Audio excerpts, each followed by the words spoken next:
The House will come to order.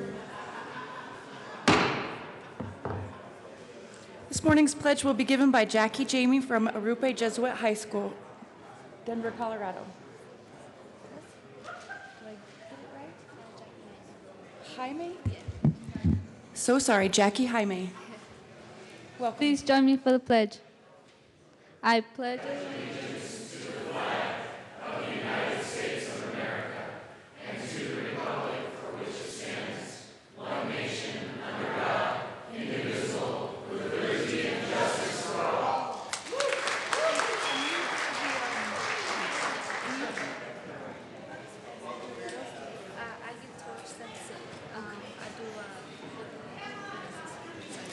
And folks, our pledger this morning also gives tours for the Capitol, and so we thank her for her service. We'll call the roll, please. Representatives Arndt, Becker J, Becker K, Beckman, Benavides, Bridges, Buck, Buckner, Carver, Catlin, Coleman, Covarrubias, Danielson, Escar, Everett, Exum, Foote, Okay. Representative Foote, I think we do it at the end of third. He is excused. Garnett, Here. Janal, Gray, Hamner, Hanson, Herod, Putin, Humphrey, Jackson, Kennedy, Kraft Tharp, Kraft Tharp, Landgraf,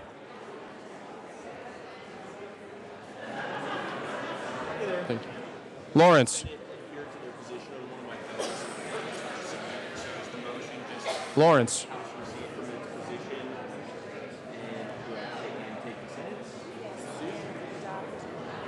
Excused. Lebsock, Lee, Leonard, Lewis, Liston, Lontine, Lundeen, McKean, McLaughlin, Melton, Michelson Janae, Mitch Bush, Mitch Bush, Excused. Navarro, Neville, Nordberg, Nordberg, Pabon, Pabon, Pedersen, Rankin, Ransom, Rosenthal, Sane, Salazar, Sias, Singer, Thurlow, Valdez, Van Winkle, Weissman, Willett, Williams, Representative Mitch Bush is present, Wilson, Winter, Wist, Young. Madam Speaker. Here. Foote and Lawrence. Oh, there's Foote. He's in the back.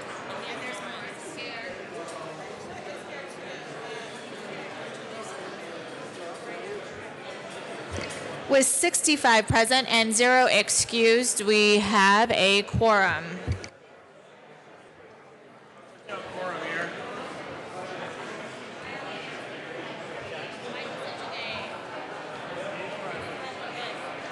Representative Michelson Janae.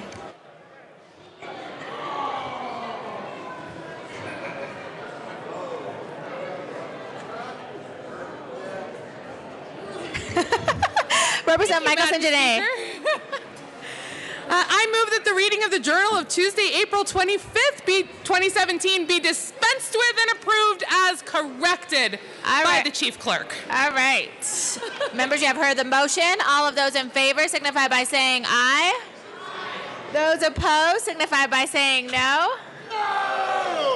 Motion passes. Introduction of bill.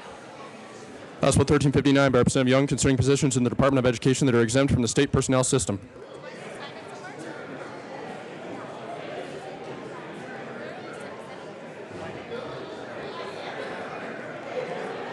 House Bill 1359 will be assigned to the Committee on Education. Announcements and introductions.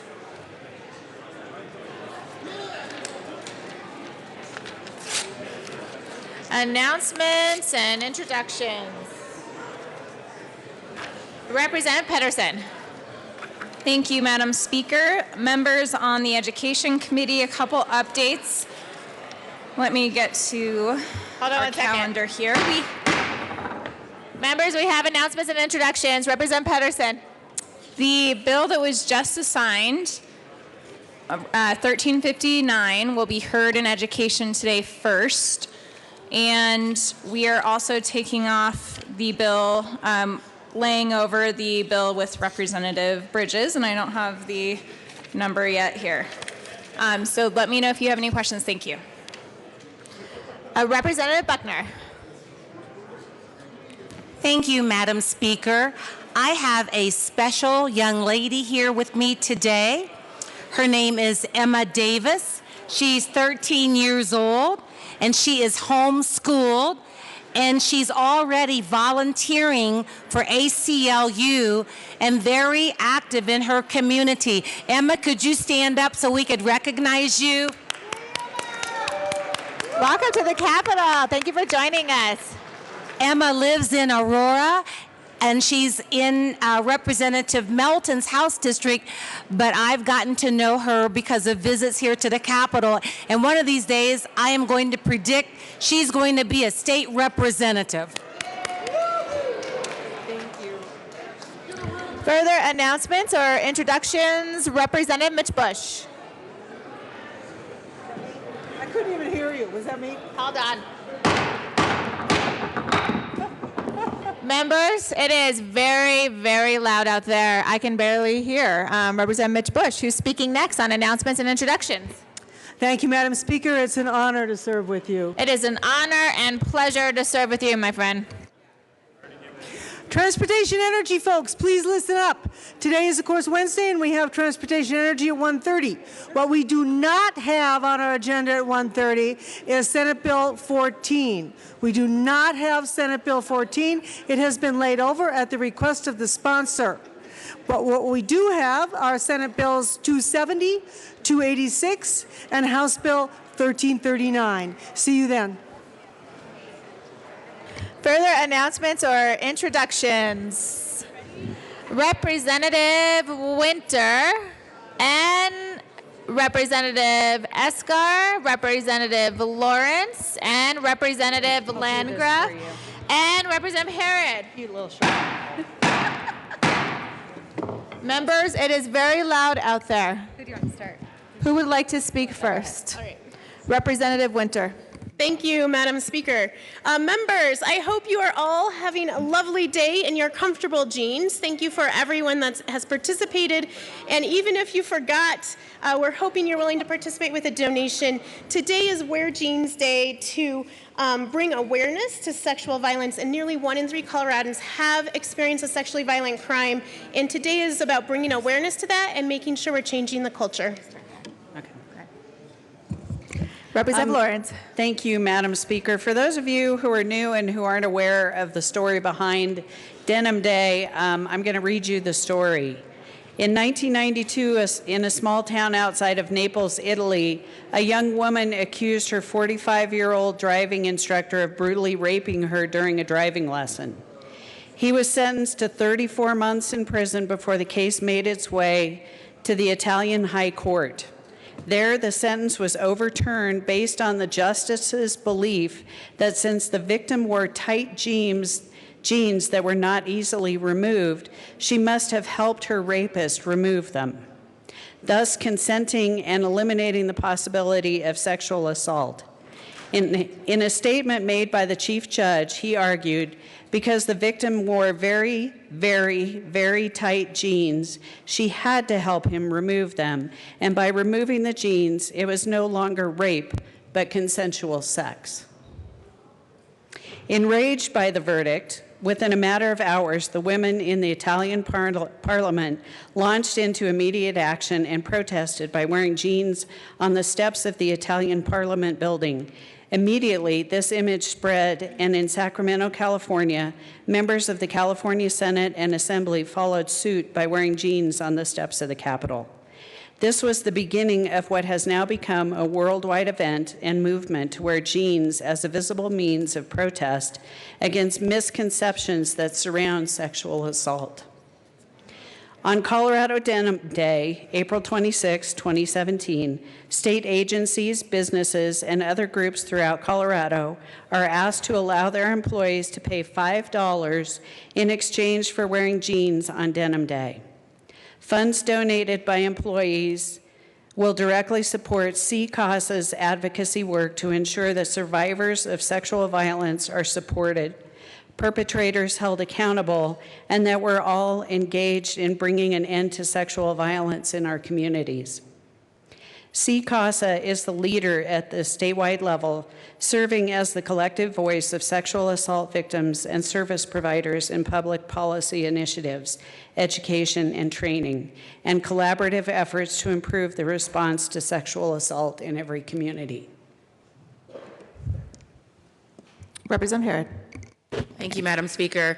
Members, we definitely appreciate all of your participation in this event today and your attention this morning. I think it is quieter for announcements than I've heard all session, so thank you for your attention and respect. While we talk about sexual violence, we typically think of women and girls. I gave a talk this weekend at Metro, and a young man cornered me and said, I want to remind you that men and boys are also, and transgender Coloradans are also victims of sexual assault. And so while we celebrate Denim Day, I think we should also remember that when we say nearly 1 in 3 Coloradans, we're also talking about our men, our boys, and our transgender Coloradans as well. Representative Landgraf. Thank you, Madam Speaker. Yes, some of us are not wearing jeans, but it's not because we don't think this is an extremely important day. And the fact that we are coming to the end of a session where we've seen bill after bill on domestic violence, human trafficking, just a variety of bills that really address sexual assault is not lost on me. This is a very important subject, and it's one we always need to be aware of. I appreciate everybody that is wearing jeans, and I hope that everybody who isn't will make a donation anyway, because it certainly goes to a great cause. Thank you. Representative Escar. Thank you, Madam Speaker. Members, thank you for your attention, and thank you to all of you who have either donated or wore jeans, or hopefully if you're wearing jeans, you absolutely donated, because that's the rule. People don't like to talk about this. People don't like to talk about sexual assault. And I think days like today are especially important for us all to realize it happens to more people than we think. And it happens, as Representative Herod said, to all communities in Colorado. And maybe it's something we should talk about a little more. Maybe it's something we should bring to light a little more. Because for far too long, survivors tend to feel ashamed. They tend to feel like something happened that was their fault. They feel like it's something that they shouldn't talk about, especially not here on the floor of the House. I think the more that we share our stories as survivors, and the more that those who have never been impacted directly by sexual assault listen to survivor stories, the more conversations we can have and the more work we can do to hopefully prevent more sexual assaults from happening, not only here in Colorado, but across the world. This story originated out of Naples, Italy. This isn't a crime that discriminates. It's something important to all of us, and I think the fact that people come forward and share their stories as survivors is commendable, and it takes a ton of courage to do so. And if anybody ever decides to share that story with you, please listen to them and take it to heart, and consider the fact that 1 in 3 people have been through this. That could even mean 1 in 3 people standing right now in this chamber. So I thank all of you for participating today, and I thank every survivor who's ever had the courage to come forward, and every survivor who's ever had the courage to even fight their own battles to survive from this. Thank you. Representative Arndt. Thank you, colleagues. Last year I got a little emotional down here sharing my story, and it was the first time I'd ever mentioned that incident in, I think, 24 years. So that was important. I won't go through the whole deal again today. But it is important that we share our stories, and it is important that we let Colorado know that we look just like them. So when we talk about it, hopefully it gives people permission to also talk about it. When I was leaving the chamber that day, more than one other person in the chamber came up to me in this room and shared their story. So I was happy that with my nervousness and my reticence to talk about that, it also helped other people talk about it. But today I want to talk just a few short words about the word survivor and never the word victim. Survivor means that you survived that. And survivor means that you get to get up the next day and not think about that one bad person or that one bad incident, but all the lovely, glorious things and all the people who came to help you and all the people who listened. And last year, when I started talking, everyone was seated and busy and noisy like we normally are. And finally, I think it was Representative Lundeen, I remember, just started listening, and he stood up. And then somebody else stood up. Somebody else stood up, and I was so overwhelmed by the care and love and well, you know, when we're quiet, that's an honor, right? So those are the things that I think we choose to remember every day. And never, please don't use the word victim. Please go forward thinking survivor. And survivor means that we've all survived something in here. If it hasn't been particularly this challenge or hardship, it's been something else. So just wake up with love and gratitude and tolerance and kindness in your heart every day. Thank you. Any further discussion? Members, I want to thank you so much for your respect and dedication to bringing this issue forward. This session, we saw great moments of courage of people sharing their personal stories as it relates to this topic, and I don't think we can ever be fearful of talking about the truth and bringing truth to the light to be able to make sure that everyone has an awareness of how sexual assault can impact people's lives. Thank you very much. Further announcements or introductions?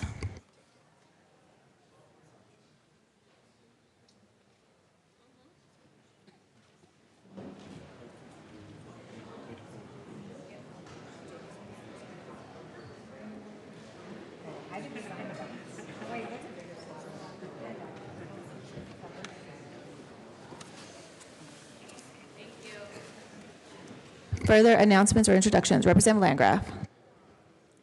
Thank you, Madam Speaker. Today at noon is the Behavioral Health Caucus upstairs on the 3rd floor. I think it's 357 at noon. Please be there. And Monday is the final Veterans Caucus. If you haven't RSVP'd to Jerry Wheeler, please do that. It will be a great event. Thank you.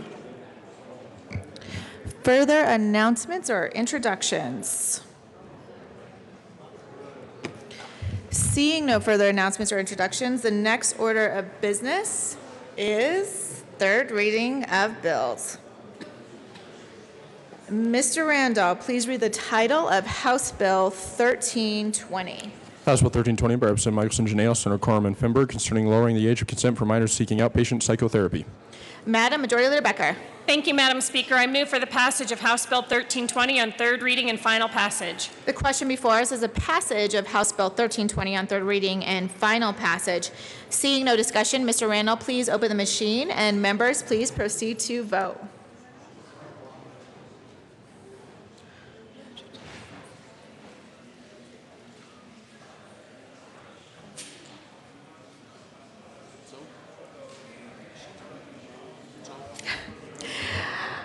Looks like another issue.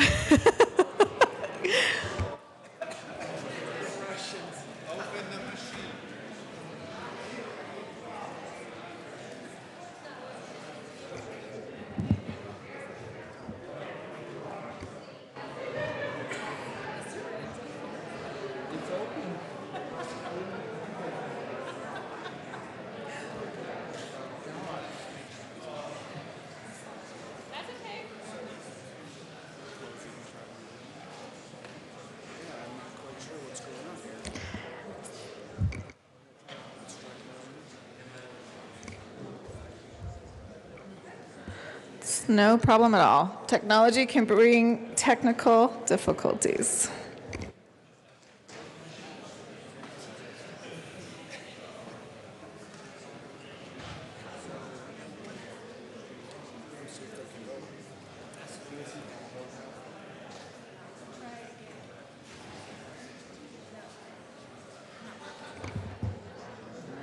Nope, still not working.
All right, members, we're going to turn off the entire machine and then turn it back on again. So please stand by.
Doesn't matter that we're all marked absent.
All right, just when we were going to go to seconds, instead, the machine is open.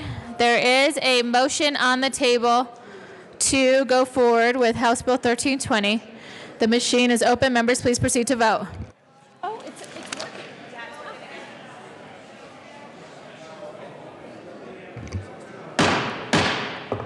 Members, we're voting.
Mr. Randall, please close the machine. With 37 yes votes, 28 no votes, House Bill 1320 is passed. Co-sponsors.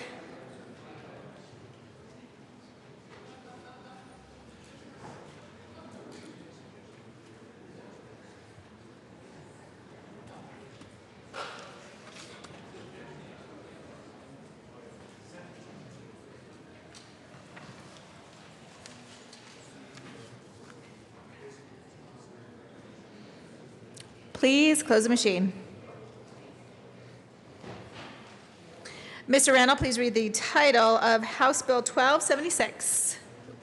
House Bill 1276 by Representative Valentino, Senators Fields and Gardner, concerning prohibiting the use of certain restraints upon public school students and in connection therewith making an appropriation. Madam Majority Leader Becker. Thank you, Madam Speaker. I move for the passage of House Bill 1276 on third reading and final passage. The question before us is a passage of House Bill 1276 on third reading and final passage. Seeing no discussion.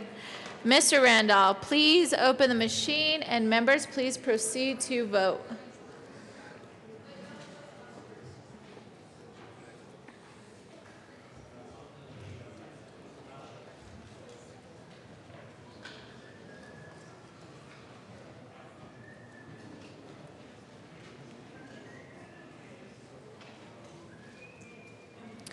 Please close the machine. With 38 yes votes, 27 no votes, House Bill 1276 is passed. Co-sponsors.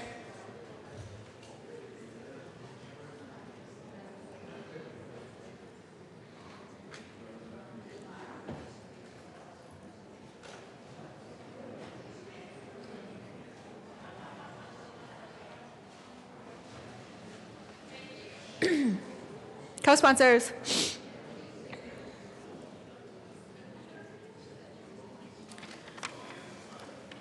Please close the machine. Mr. Randall, please read the title of House Bill 1284. House Bill 1284 by Representative Valentino, Senators Aguilar and Gardner, concerning protecting at-risk adults from mistreatment by establishing and checking the Colorado Adult Protective Services data system for persons employed to provide direct care to at-risk adults and in connection therewith making an appropriation. Madam Majority Leader Becker. Thank you, Madam Speaker. I move for the passage of House Bill 1284 on third reading and final passage. The question before us is a passage of House Bill 1284 on third reading and final passage. Seeing no discussion, Mr. Randall, please open the machine, and members, please proceed to vote.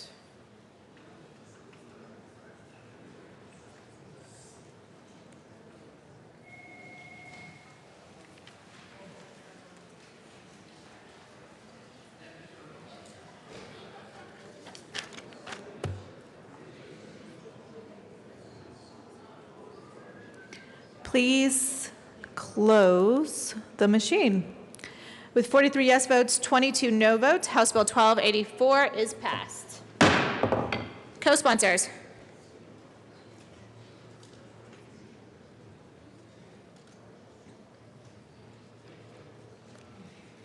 Please close the machine. Mr. Randall, please read the title of House Bill 1285.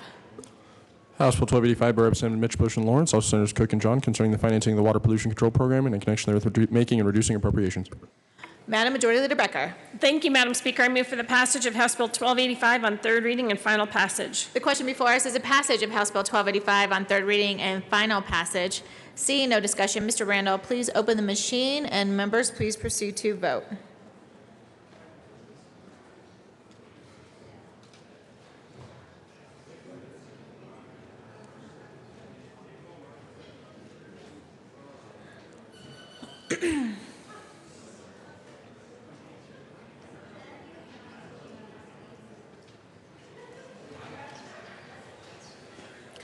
Please close the machine.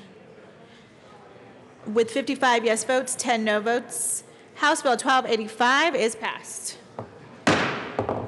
Co-sponsors.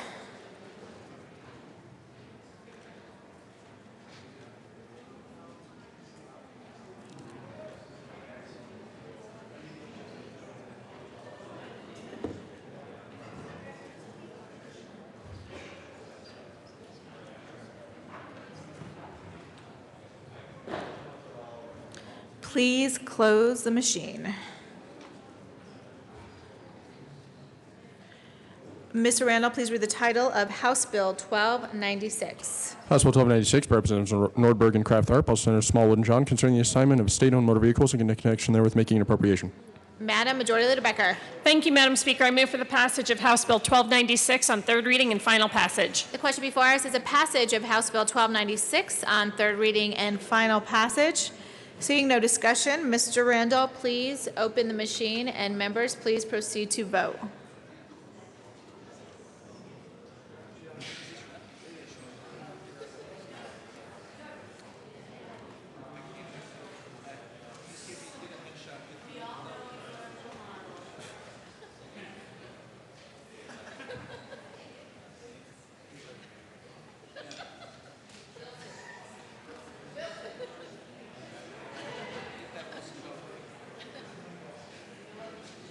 Please close the machine. With 64 yes votes, 1 no vote, House Bill 1296 is passed.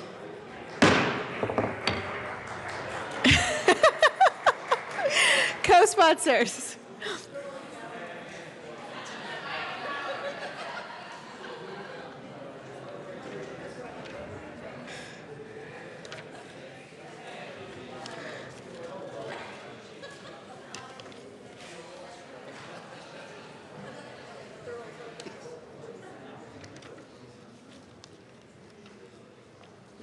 Please close the machine.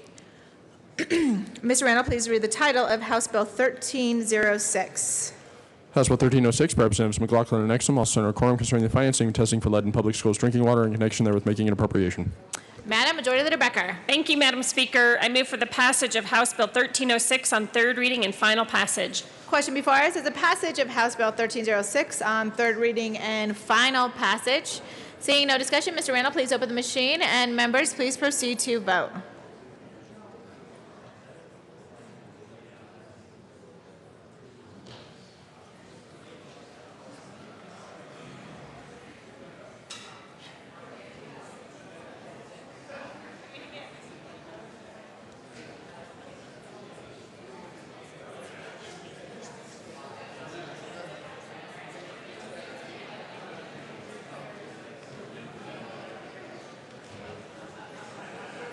Please close the machine. With 47 yes votes, 18 no votes, House Bill 1306 is passed. Co-sponsors.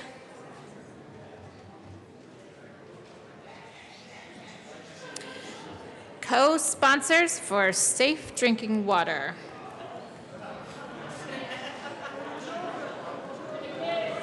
For the kids. It's for the kids.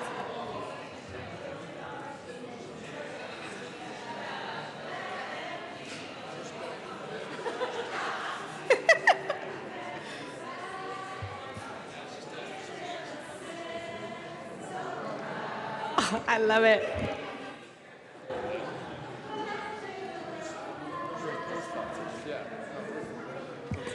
Any more co-sponsors?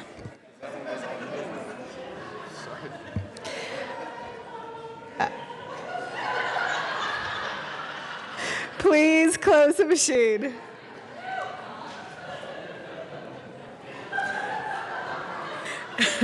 Mr. Randall, please read the title of House Bill 1336. House Bill 1336 by Representatives Foot and Young, also Senators Jones and Aguilar, concerning additional protections for oil and gas interest owners subject to pooling of oil and gas resources. Madam Majority Leader Becker. Thank you, Madam Speaker. I move for the passage of House Bill 1336 on third reading and final passage. The question before us is a passage of House Bill 1336 on third reading and final passage. Seeing no discussion or any singing, please open the machine, and members, please proceed to vote.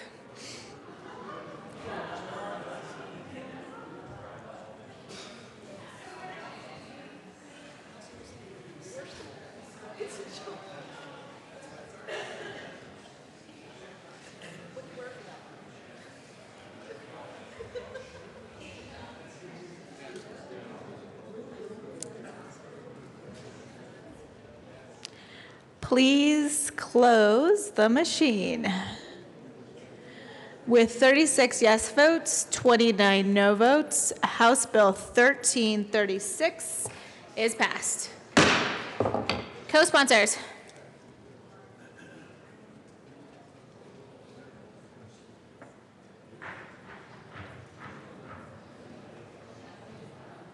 Co-sponsors. Please close the machine. Mr. Randall, please read the title of House Bill 1340. Oh, Madam Majority Leader Becker. Thank you, Madam Speaker. I move to lay over House Bill 1340 one day. Seeing no objection, House Bill 1340 will be laid over one day. Mr. Randall, please read the title of House Bill 1317. House Bill 1317 by Representatives Escar and Hansen, all Senators Baumgartner and Cafalas, concerning the authority of State Historical Society to dispose of real property located on the former Lowry Air Force Base. Madam Majority Leader Becker. Thank you, Madam Speaker. I move for the passage of House Bill 1317 on third reading and final passage. Question before us is a passage of House Bill 1317 on third reading and final passage. Seeing no discussion, Mr. Randall, please open the machine, and members, please proceed to vote.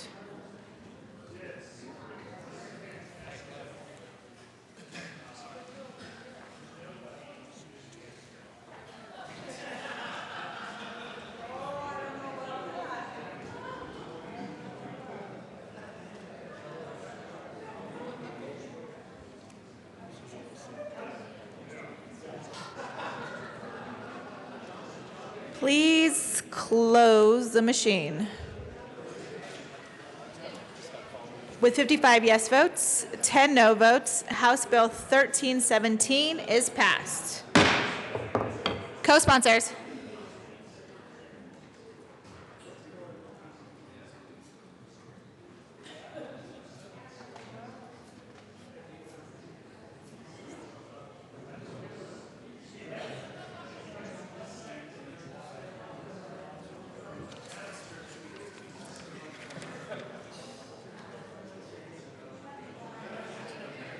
Please close the machine.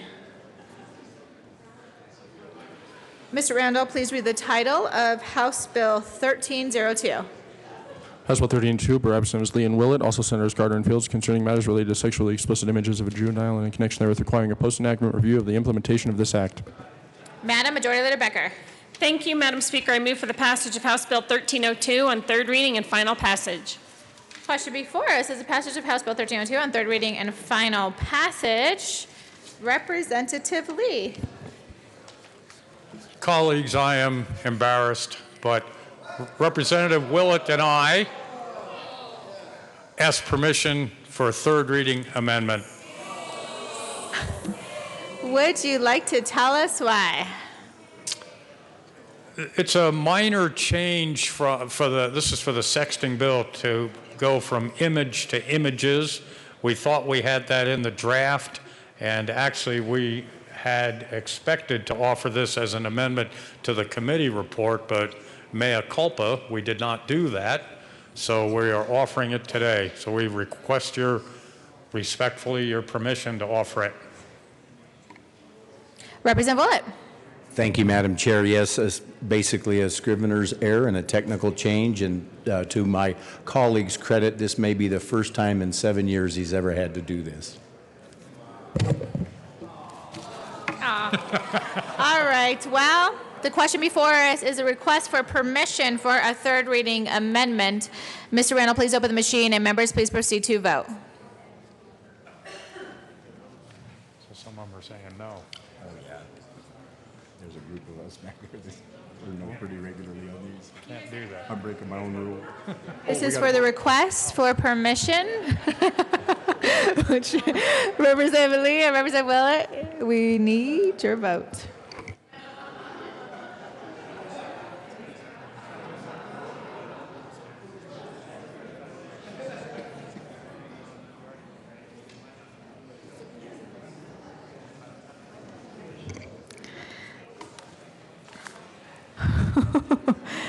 Please close the machine.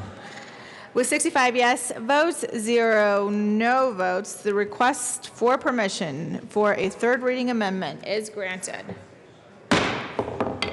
Representative Lee.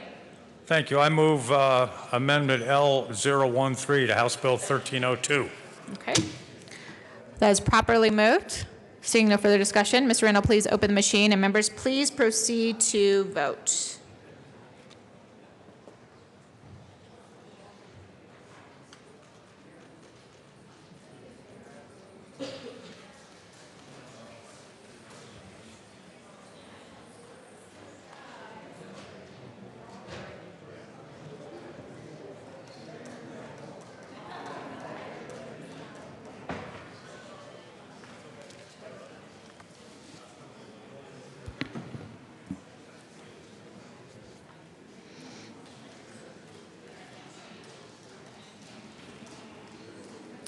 Please close the machine. With 65 yes votes, 0 no votes, House Bill 1302 is passed as amended. Oh, excuse me, just the amendment passed. House Bill 1302, just the amendment is passed. Madam Majority Leader Becker. Thank you, Madam Speaker. I move for the passage of House Bill 1302 as amended. The question before us is a passage of House Bill 1302 as amended. Mr. Randall, please open the machine, and members, please proceed to vote.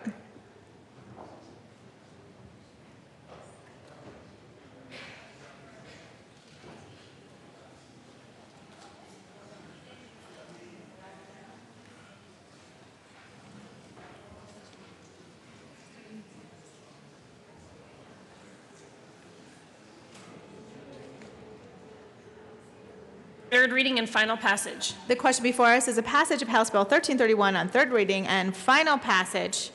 Seeing no discussion, Mr. Randall, please open the machine, and members, please proceed to vote.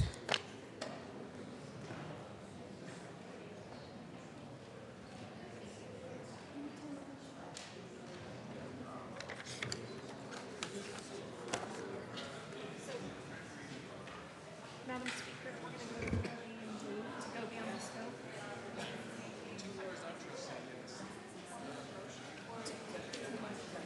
So they may, I don't need to do that. No, they just can make the motion. Okay.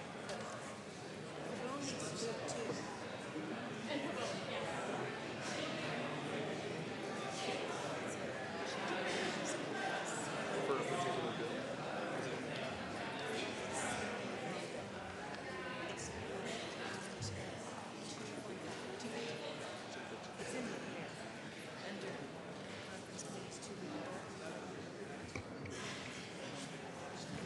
Becker.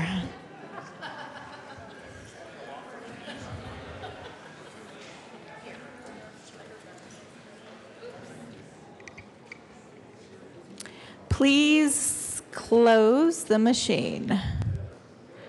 With 58 yes votes, 7 no votes, House Bill 1331 is passed. Co-sponsors.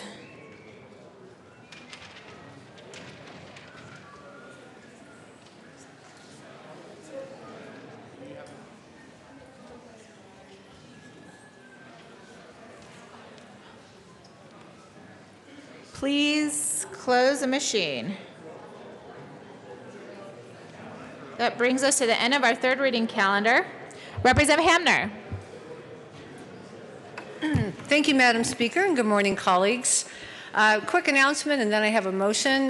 The Conference Committee on Senate Bill 254, which is the long bill, which is our budget, will be meeting tomorrow at 1:30. And I move that the Conference Committee on Senate Bill 254 be granted permission to go beyond the scope of the differences between the House and the Senate. All right, members, you have heard the motion. Mr. Randall, please open the machine, and members, please proceed to vote.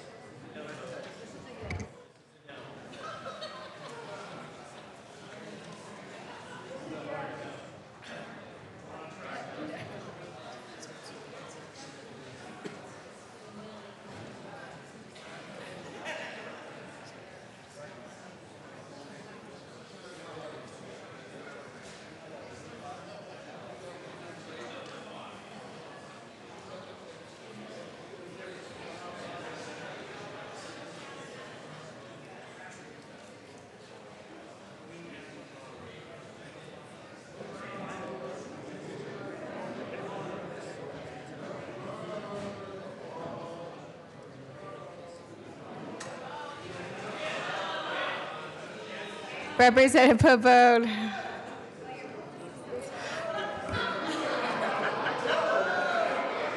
Representative Pabode, will you please vote?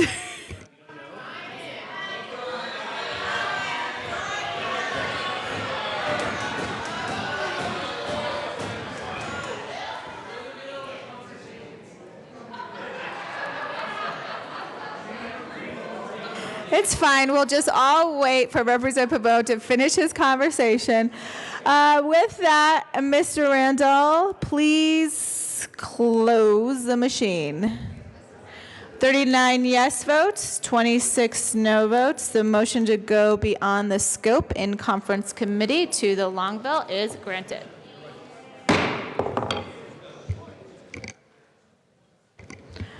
Next order of business is second reading of bills. Oh, but maybe not. Guess that's not the next order of the business. Representative Pabode. Thank you, Madam Speaker. And I think we need the reader to read the title of Senate Bill 184, if I'm not mistaken. We're going to take a quick recess.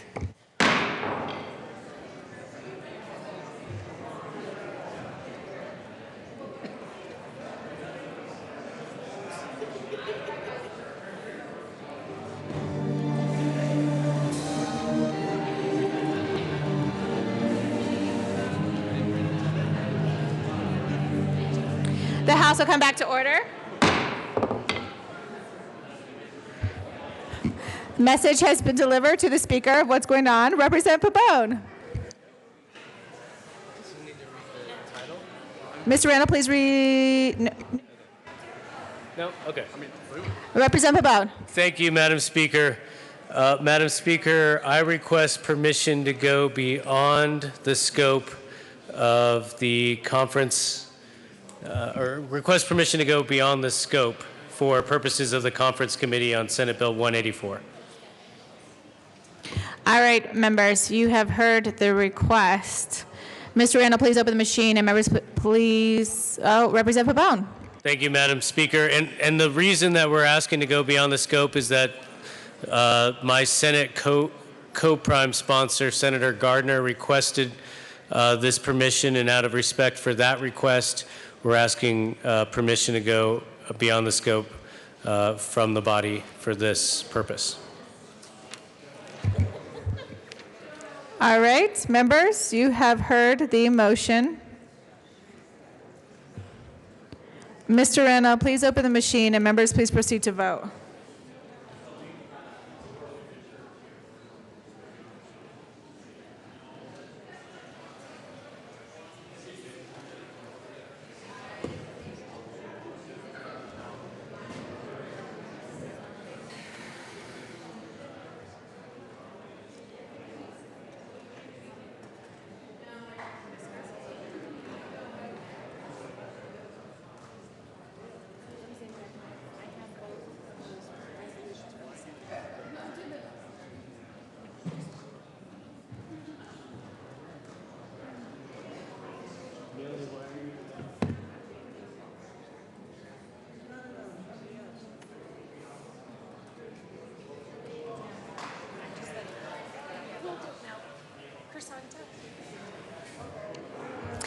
Oh, wow. It's going to be another 32-32 situation, 33-31.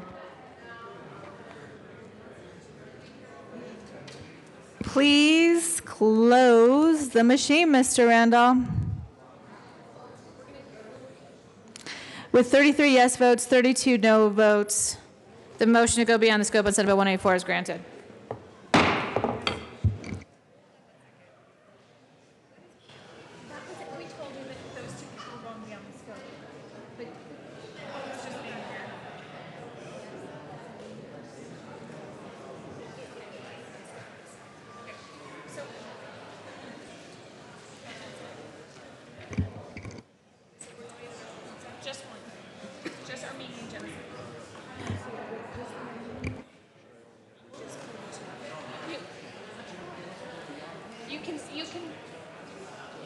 You can read them both across. We're just going to do one now.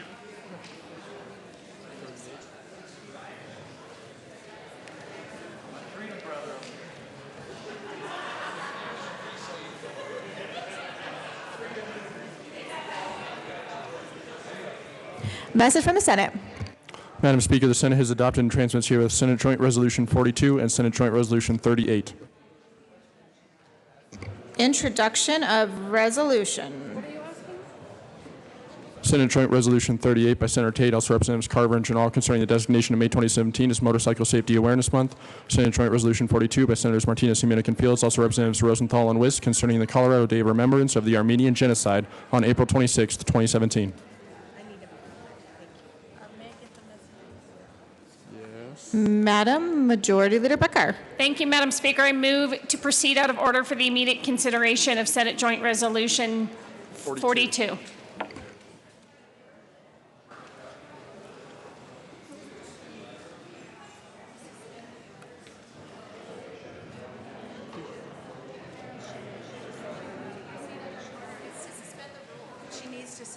Madam Majority Leader, would you like to withdraw that motion and instead do a motion to suspend the rules? You did a motion to proceed out of order. Madam Majority Leader Becker. I move to suspend the rules for immediate consideration of Senate Joint Resolution 42. Seeing no objection, we will suspend the rules for the immediate consideration of Senate Joint Resolution 42.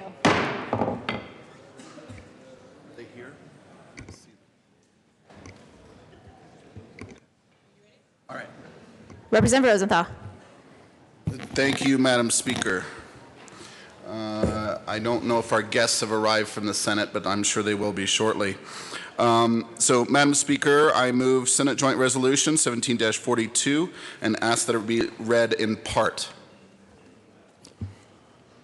Whereas, this year marks the 102nd anniversary of the first genocide of the 20th century, the Armenian Genocide, where 1.5 million men, women, and children of Armenian descent were victims of a brutal genocide perpetrated by the Turkish Ottoman Empire from 1915 to 1923. And whereas the contemporary United States ambassador to the Ottoman Empire, Henry Morgenthau Sr., stated in 1915, "Whatever crimes the most perverted instincts of the human mind can devise, and whatever refinements of persecutions and injustice the most debased imagination can conceive, became the daily misfortunes of this devoted people." And whereas the killing of the Armenian people was followed by the systematic destruction of many of the world's oldest churches, cathedrals, and crossstones, as well as schools, libraries, treasures of art, and cultural monuments, that continues to this day in an attempt to eliminate all traces of a noble civilization with a history of more than 3,000 years. And whereas Colorado newspapers widely reported the extermination of the Armenian people, and Colorado communities generously raised funds to assist the survivors, known at the time as the Starving Armenians, as illustrated in the January 16, 1919 Denver Post front page story titled "Campaign for Armenian Relief is Making Splendid Headway," and a July 30th, 1922 Denver Post front page story titled "$60 million from U.S. Keeps Armenians from Extinction." And whereas Near East relief succeeded with the active participation of many Coloradans, including Governor Oliver Shoup, who concurrently served as Colorado State Chairman for Near East Relief in delivering $117 million of assistance and saving more than 1 million refugees, including 132,000 orphans between 1915 and 1930 by delivering food, clothing, and materials for shelter and setting up refugee camps, clinics, hospitals, and orphanages. And whereas we commend Armenians of Colorado Incorporated, the Colorado Coalition for Genocide Awareness and Action, and other human rights organizations for their ongoing efforts to bring awareness and to educate the community, including our youth, about the Armenian genocide, is illustrated in the recent production of Emmy-winning composer Denise Gentilini's I Am Alive musical.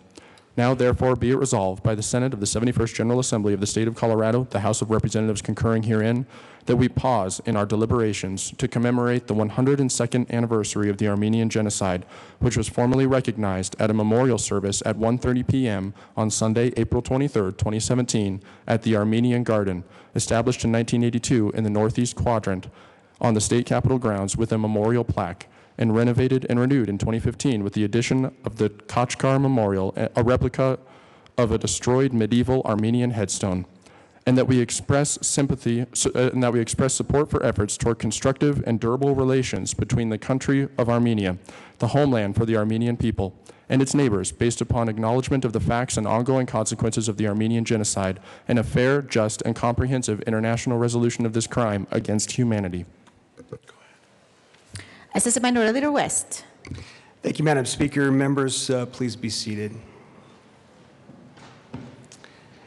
In 1915, there were 2 million Armenians living in the Ottoman Empire, and by 1922, that number was 388,000. Today, we commemorate what I think is the forgotten genocide in our history. And in that group of 1.5 million Armenians were ancestors of my wife's family, the Kartosians.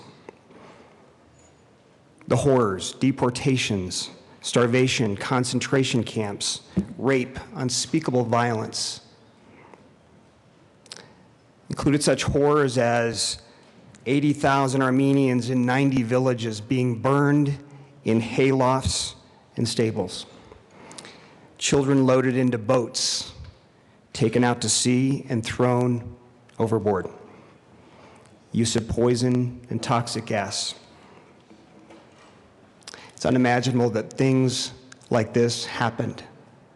And yet, as we discussed on Monday in our commemoration and recognition of the Holocaust, these unspeakable things happen. They continue to happen today. And unless we have a discussion as a society about the causes of genocide, the root causes, and being proactive in our strategies to address them, we risk history repeating itself. Pope Francis in 2015 recognized the Armenian genocide by saying the following: "It is the responsibility of not only the Armenian people and the Universal Church to recall all that has taken place, but of the entire human family, so that warnings from this tragedy will protect us from falling into a similar horror, which offends against God and human dignity." Today, too, in fact, these conflicts at times degenerate into unjustifiable violence, stirred up by exploiting ethnic and religious differences. All who are heads of state and of international organizations are called upon to oppose such crimes with a firm sense of duty, without ceding to ambiguity or compromise. Members, we cannot be ambiguous in our opposition to attempts to drive differences in our society, exploiting, as the Holy Father said, ethnic and religious differences. And our recognition today of the horrors of the Armenian genocide are a reminder to us that we must remain ever vigilant. And as we discussed on Monday, not just remembering, but acting. There is a new movie that was recently released called The Promise. The Promise is, I think, a film that is worth your time, worth the time to share with your children about this horrible chapter in human history, the Armenian genocide. And I ask that each of you remember that these horrors, while a distant memory, may happen again if we fail to act and to act with vigilance. So I thank you very much for the opportunity. Well, in just a moment, we'll have an opportunity to introduce leaders of the Armenian community that are here with us today. Representative Rosenthal, it's an honor for me to sponsor this resolution with you. And members, I thank you very much for your time and attention this morning. Representative Rosenthal. Thank you, Madam Speaker, and thank you, Representative Wist, for co-sponsoring this resolution. And thank you, members, for taking the time to allow us to speak about this horrific genocide of the Armenian people. We heard this morning about the word survivor. And we heard on Monday when we talked about the Holocaust, the word survivor. And indeed, also in the case of the Armenian people, it is appropriate to say the word survivors. And the Armenian people have a long history in Colorado, as they do around the world. But in Colorado, one of the oldest family businesses, the Sarkisians, still have a business. Maybe some of you drive by it while you're driving on Spear Boulevard. And so we welcome the community of Armenians here today, as we did on Sunday, as was mentioned in the resolution. Maybe some of you have seen the Khachkar, which is the memorial tombstone on the east side of the Capitol building. It is quite beautiful, and the garden is also quite beautiful. And so this memorial is important because, as was mentioned, we have to always remember, and we have to be vigilant, and we must act.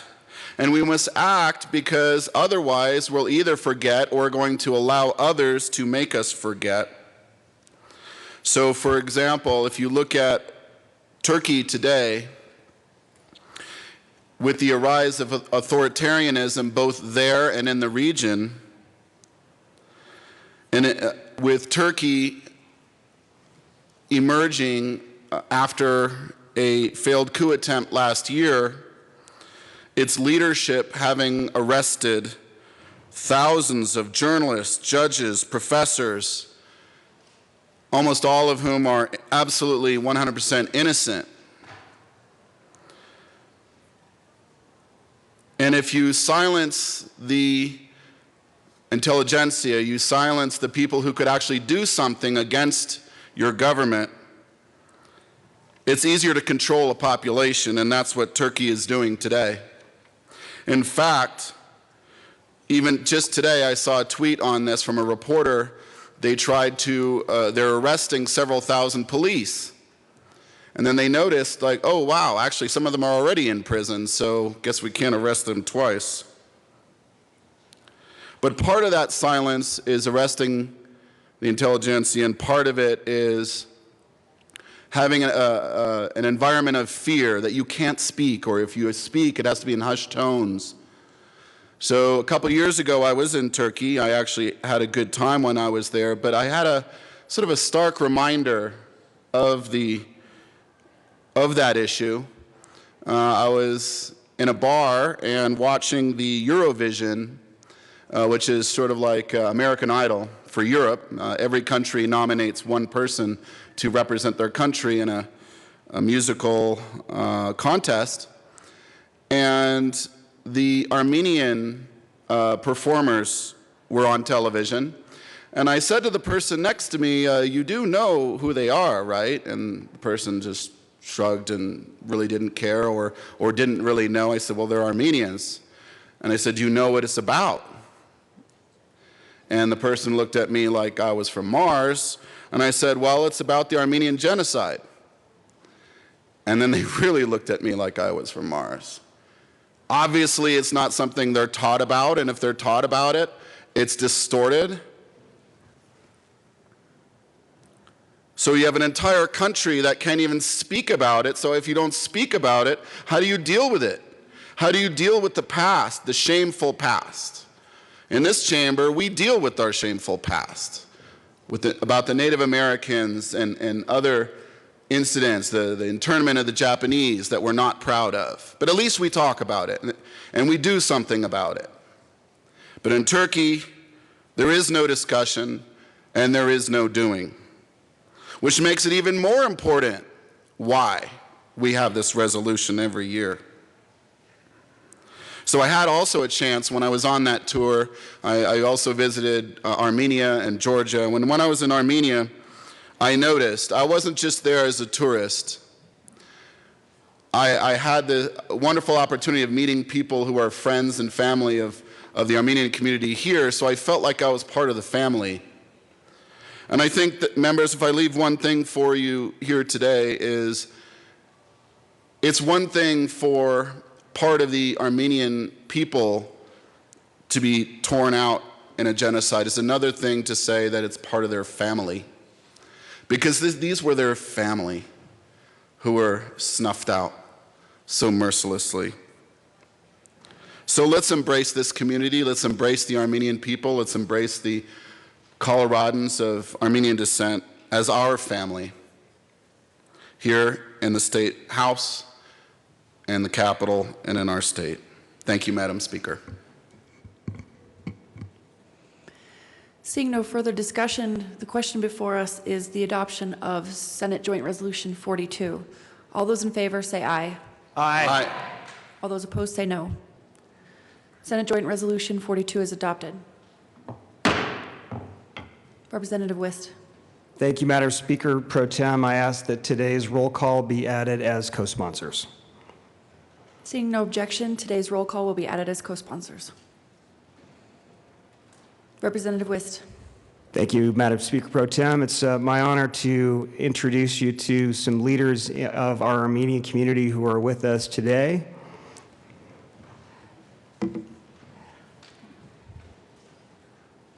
And despite the fact that I have been a member of an Armenian family now for 27 years, I may mispronounce names, so with my sincere apologies to anyone who I don't pronounce your name correctly, but it's an honor to have you with us. First of all, the co-founder of Armenians of Colorado, Pearl Safarian, Anahid Kachian, the AOC president, Sona Hadeshian, Board Member Narik Pogosian, ANC Western Region Delegation Executive Director Ellen Astrian, Board Member Sako Berberian, visiting from Los Angeles, and Community Development Coordinator Simon Makaki, founder of the Colorado Coalition for Genocide Awareness and Action, Raz Duman, as well as several other community leaders and activists, including Kim Christianian, and Dr. Garo Chilean. Welcome to all of you. It's an honor to have you with us here in the House chamber today.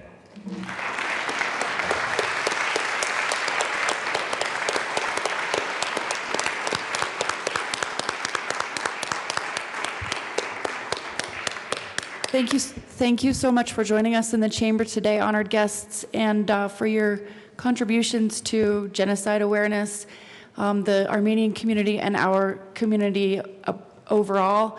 For those of us who were able to be at the ceremony that Representative Rosenthal described on the east side of the Capitol, it was truly it had an impact on all of us, and we'll go to the points that they made about never forgetting, always remembering, and carrying on this message from today. So I cannot thank you enough on behalf of the chamber.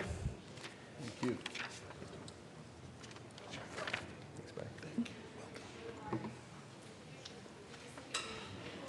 Who's in the chair?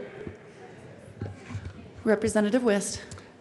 Thank you, Madam Speaker Pro Tem. I just about made the biggest mistake of the day. Okay. I failed to introduce my favorite Armenian, my wife, Susan Wist. Oh. Welcome, Susan. Representative Esgar.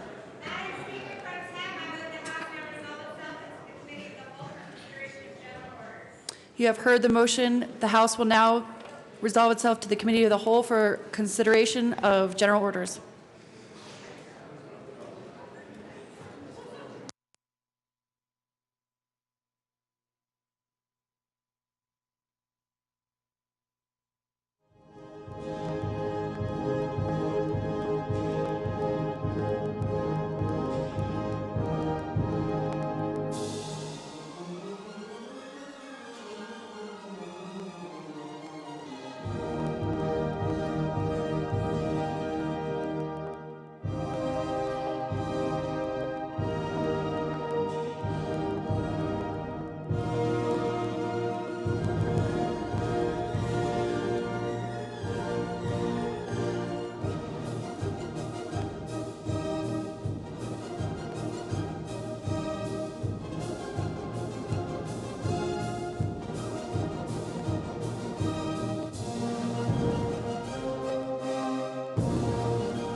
The committee will come to order.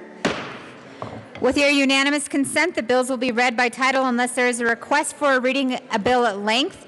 Committee amendments will not be read unless requested, as they are printed in your bill folders.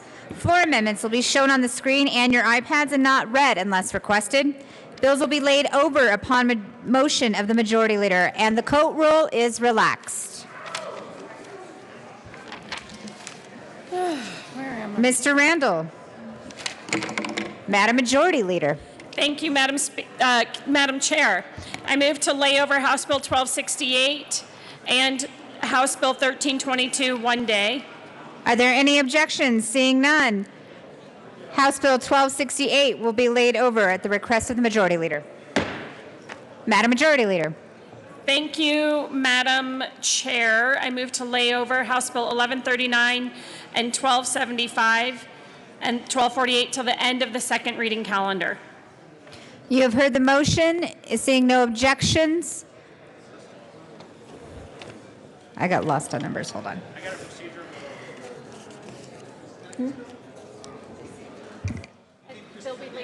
Those bills will be laid over as requested by the Majority Leader. Mr. Randall.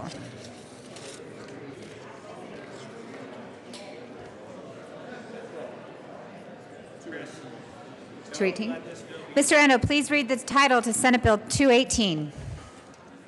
Senate Bill 218 by Senators Kerr and Tate, House Representative Kennedy, concerning the continuation of the regulation of landscape architects by the Division of Professions and Occupations in the Department of Regulatory Agencies. Representative Kennedy. Thank you, Madam Chair. I move Senate Bill 218, and there is no committee report. To the bill, Representative Kennedy. Thank you, members. This is a sunset bill like many of the other sunset bills we've seen, just continuing the licensure of the profession of landscape architects. I ask for a yes vote. Is there any further discussion on Senate Bill 218? Representative Nordberg. Thank you, Madam Chair. And members, I rise in opposition to Senate Bill 218. There's a very set criteria when it comes to continuing a licensure or not. In statute, you are to continue the program or licensure if it is necessary to protect the public health, safety, and welfare. Well, given DORA's report on this, and it's the analysis and recommendations section of their report as to whether or not to continue the landscape architect licensure program, it states that the Sunset Review did not identify any instances where consumers were harmed by landscape architects. Furthermore, the report goes on to say that we are more or less, by continuing this report, and I quote, doing so will maintain the status quo concerning the regulations of landscape architects and may provide some level of comfort. Members, that is not what the sunrise sunset process is about. Only in government is maintaining the status quo acceptable. We have a clear criteria as to whether or not to continue or to end a licensure of a certain industry. This does not meet the criteria for continuation of that industry, and would respectfully ask for a no vote on Senate Bill 218. Representative Kennedy. Thank you, Madam Chair. I do ask for a yes vote. I think that Representative Nordberg has made some pretty reasonable points about what the Sunset Report is talking about here.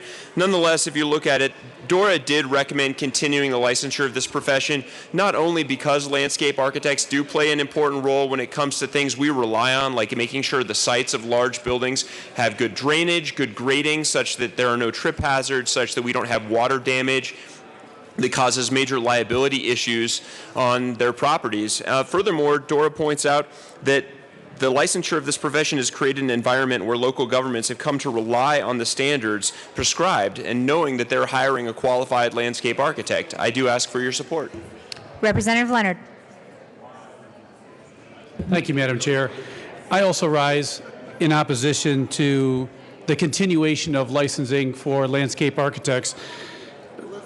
Just because DORA, whose job it is to regulate, says that they need to keep regulating is not the criteria that this body uses in order to be able to determine whether this needs a sunset.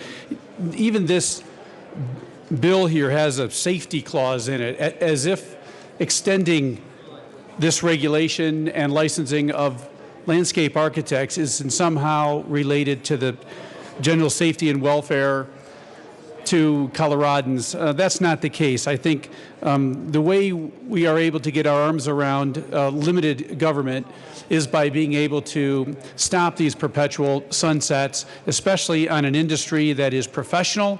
They regulate themselves in their profession.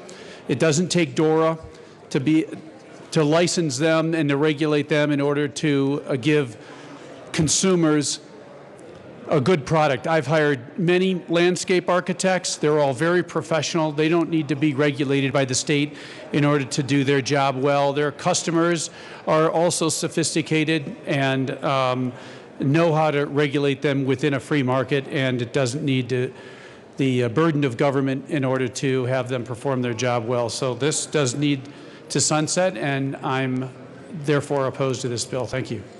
Representative Lundin. Thank you, Madam Chair. I think we don't get a lot of opportunities, or we do get a lot of opportunities, depending on how deep you dive into the piece of legislation, to talk about the fundamental principles that lead to success and economic opportunity, or lead to greater government intrusion into our lives. And this is one of those bills where you actually get a great job because it's right on the surface.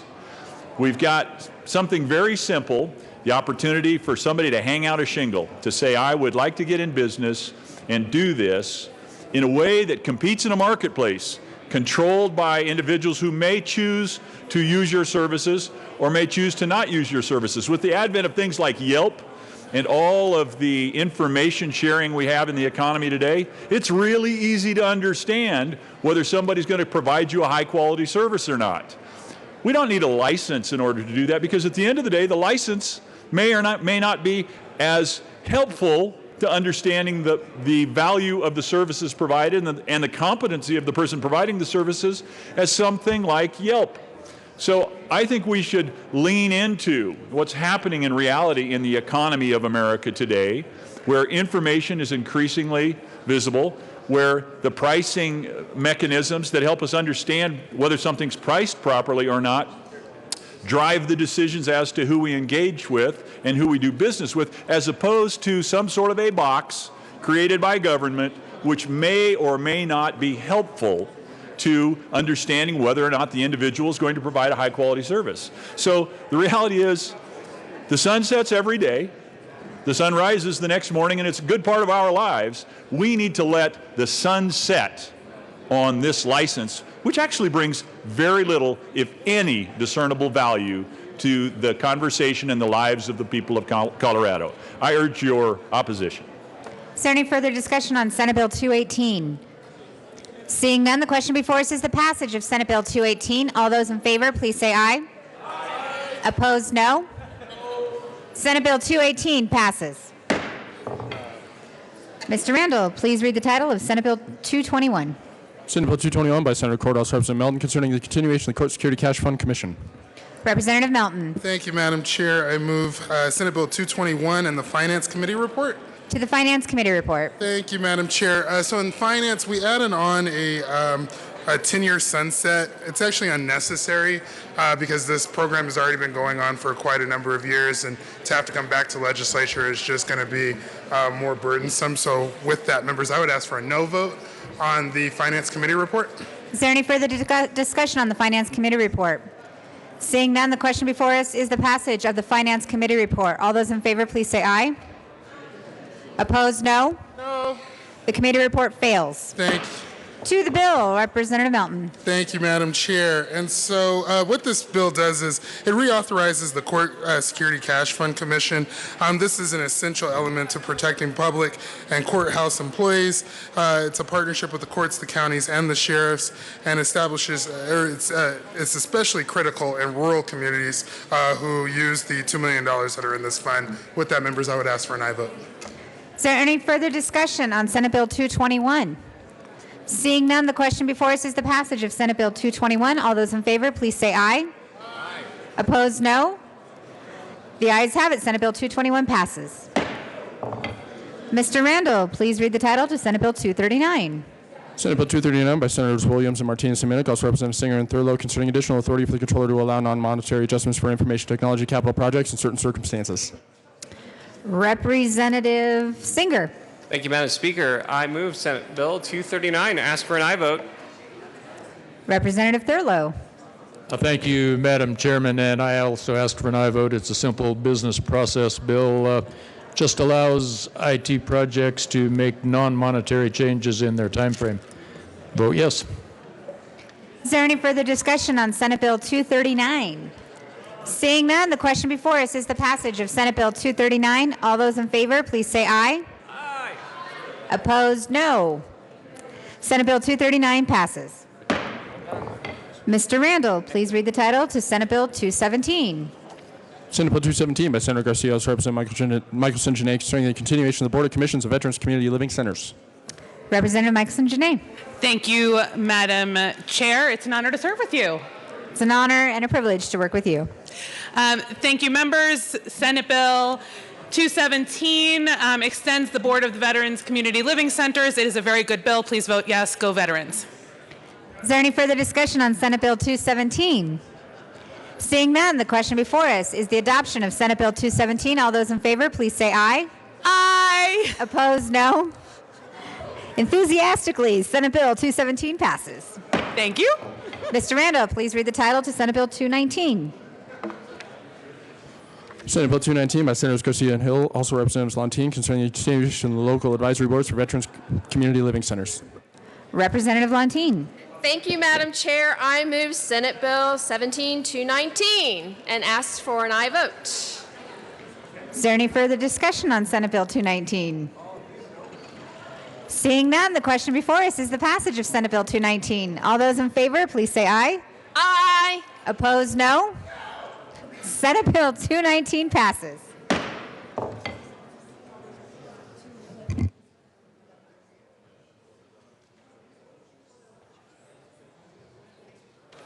Mr. Randall, please read the title of House Bill 1139. House Bill 1139 by Representatives Landgraf and Michelson Janelle, Senators Martinez and Minokin Capalos concerning improving Medicaid client protections through effective enforcement of Medicaid provider requirements.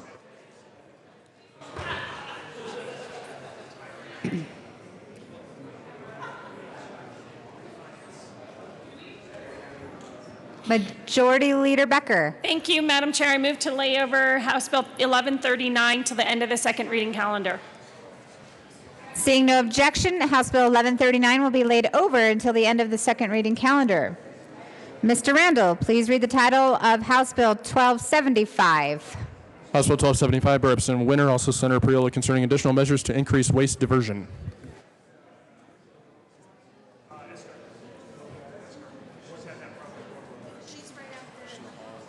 Where is she? Do we have any others after this? Okay, so we'll... Madam Majority Leader. Thank you, Madam Chair. I move to lay over 1275, one bill. Seeing no objection, House Bill 1275 will be laid over one bill.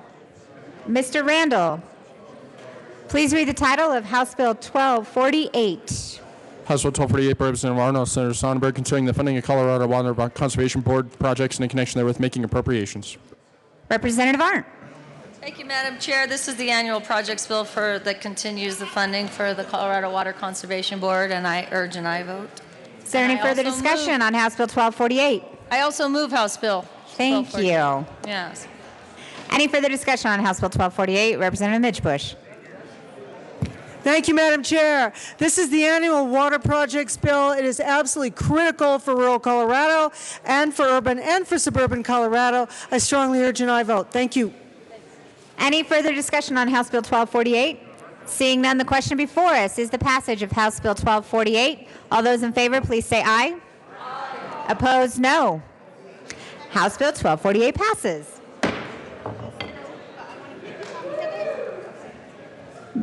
Mr. Randall, please read the title to House Bill 1275. House Bill 1275 by Representative Winter, also Senator Priola, concerning additional measures to increase waste diversion.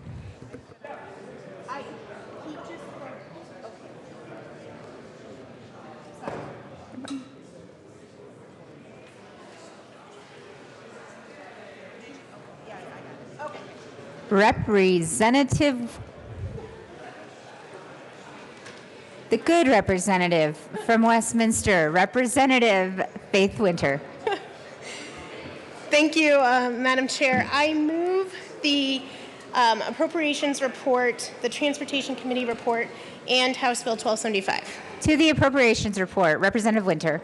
Thank you, Madam Chair. In the Appropriations Committee report, we added the J amendment. However, in the J amendment, there was some spelling mistakes, and so I move Amendment L006 to the Appropriations Committee report, fixing some spelling mistakes. Amendment L006 to the Appropriations Committee report has been properly moved.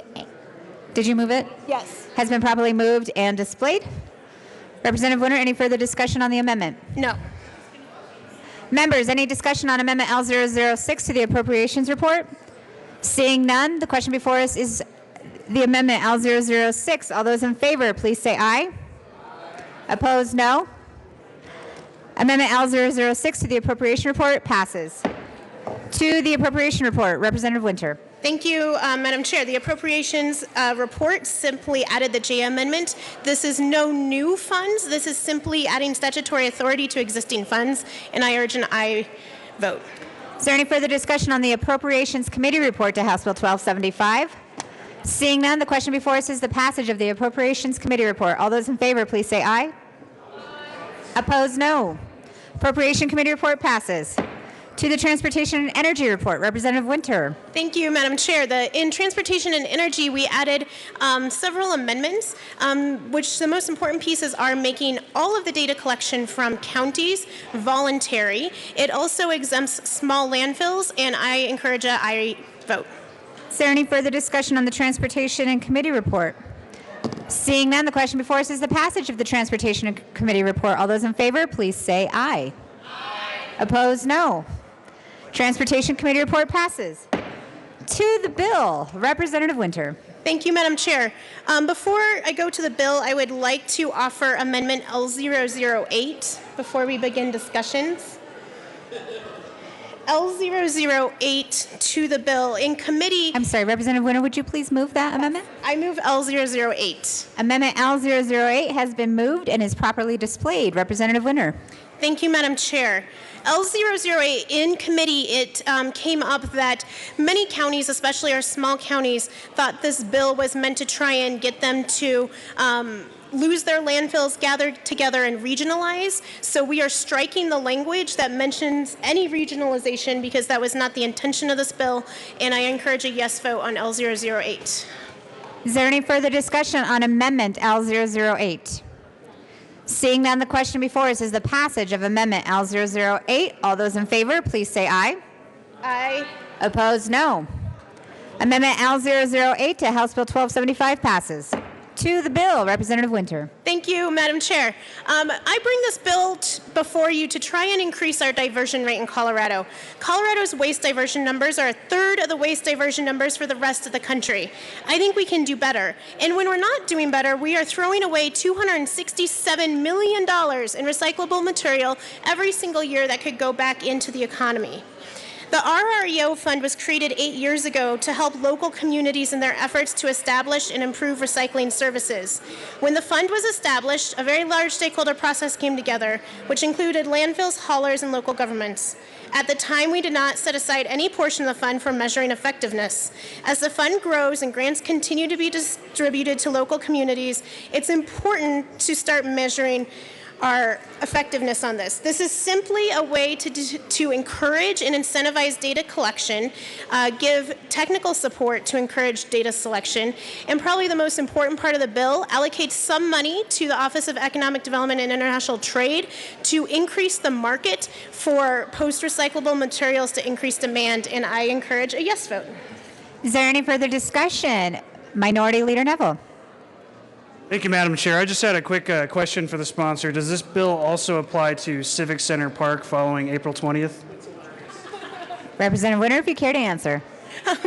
Thank you. Thank you for the question. We should be recycling all that, and this will start to measure what gets recycled and what goes to the landfill. So thank you for the question.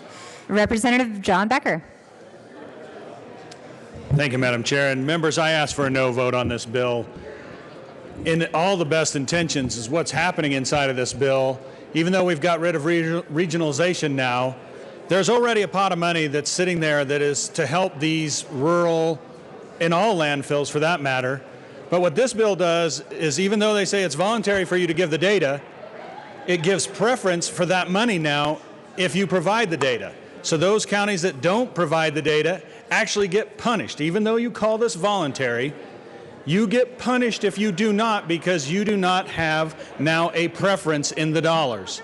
So if this is truthfully voluntary and we're just wanting people to give data, do not punish them for not giving the data, and that's exactly what this bill does. Is there any further discussion on House Bill 1275?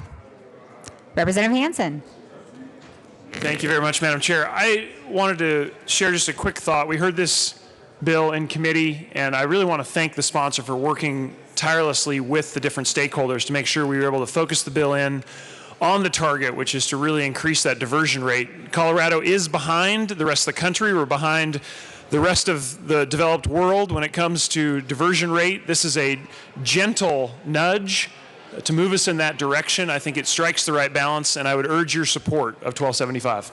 Is there any further discussion on House Bill 1275? Representative Lewis. Thank you, Madam Chair. I rise in opposition of the bill. When you read through the bill, and of course I represent more rural counties here in Colorado than any others. We're already having the landfills being closed down. CDPHE is growing here in Colorado. We don't need any more growth in government by the government agencies. This fiscal note would do that, and it just really concerns me, because if you really check into it, a lot of these are already being closed down, and I oppose this bill. Thank you. Is there any further discussion on House Bill 1275? Seeing none, the question before us is the passage of House Bill 1275 as amended. All those in favor, please say aye. Aye. Opposed, no. The ayes have it. House Bill 1275 passes. Mr. Randall, please read the title to House Bill 1139. House Bill 1139 by Representatives Landgraf and Michelson, Janelle, Senators Martinez, Dominic, and Gonzalez concerning improvement Medicaid client protections through effective enforcement of Medicaid provider requirements. Representative Landgraf. Thank you, Madam Chair. I move the committee report for House Bill 1139. Will you also move the bill, please? Will you please move the bill as well? Oh, I move House Bill 1139 and the committee report. To the Public Health Care and Human Services Committee report. Representative Landgraf. Thank you, Madam Chair. I move L011. One moment. Members, if you can hear me, please take your side conversations off to the side. Thank you very much. Amendment L011 has been moved to the committee report and properly displayed. Representative Landgraf. Thank you, Madam Chair. So first of all, I wanted to let everybody know that this bill got out of committee unanimously. We did have some requests from the Colorado Medical Society, and our amendments are in response to their issues. So what L011 does, a lot of amendments, it reduces the fine to $100, and it makes the provider and makes the patient whole. I'd ask for a yes vote. Is there any further discussion on Amendment L011 to the Public Health Care and Human Services Committee report? Seeing none, the question before us is the passage of Amendment L011. All those in favor, please say aye. Aye. Opposed, no. Decided again on this one. Amendment L011 passes. To the committee report, Representative Mikeson Janay. I move L012.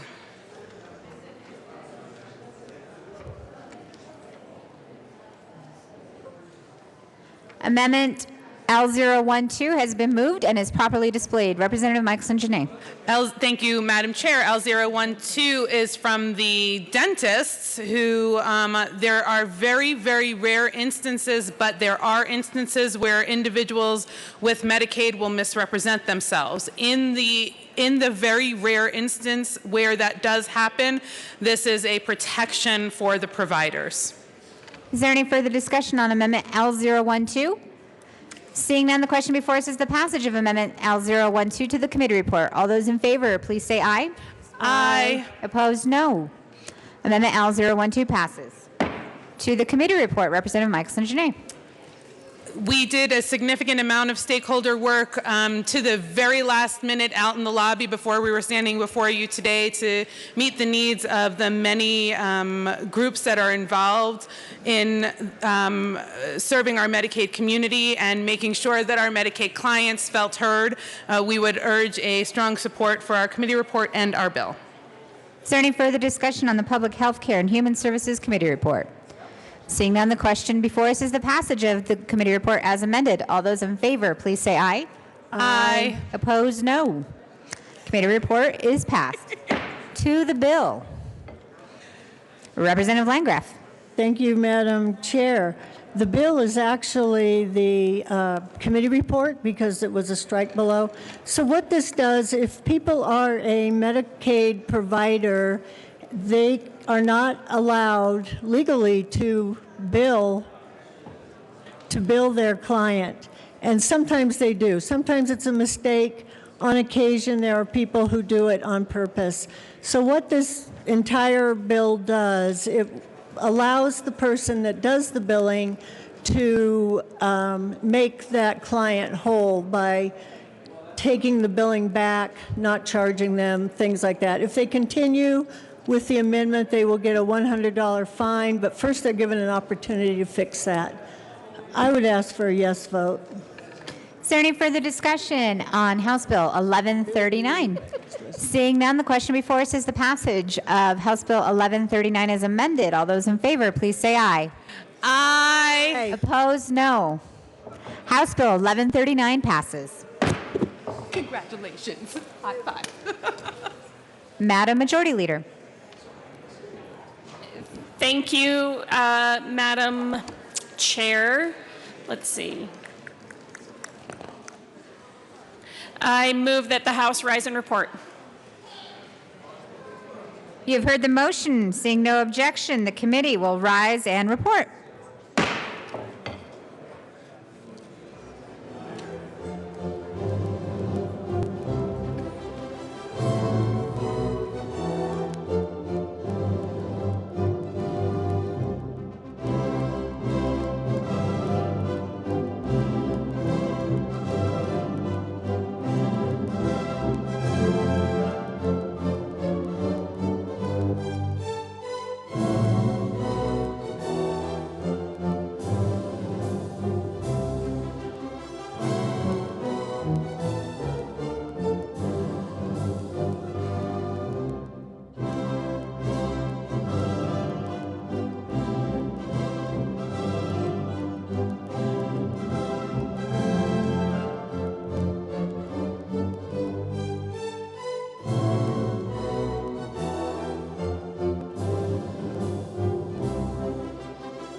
The House will come back to order. Representative Esgar. I'm sorry. Mr. Randall, please read the report of the Committee of the Whole. Madam Speaker, Pro Tem, your Committee of the Whole begs leave to report as under consideration the following touch bills being segregated there makes the following recommendations there on House Bill 1139 is minute, House Bill 1248, House Bill 1275 is minute, passed agree or goes to place to counter for third reading, final passage. Senate Bill 217, Senate Bill 218, Senate Bill 219, Senate Bill 221, Senate Bill 239, passed second reading or revised, placed to counter for third reading, final passage. House Bill 1268, House Bill 1322, laid over till April 27, 2017, retaining the place on the calendar. Now, Representative Esgar.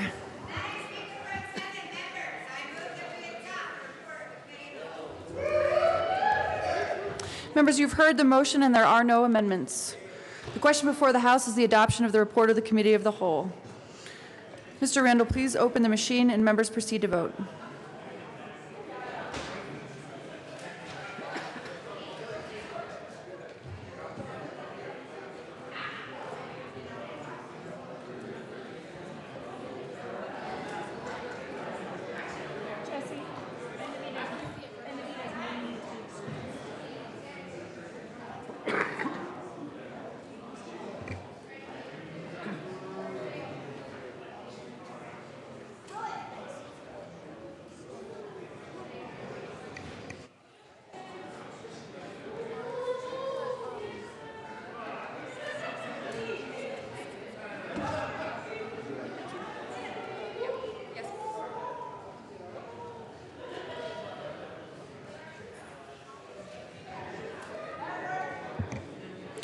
Representative Pabon, Representative Humphrey, Representative Everett.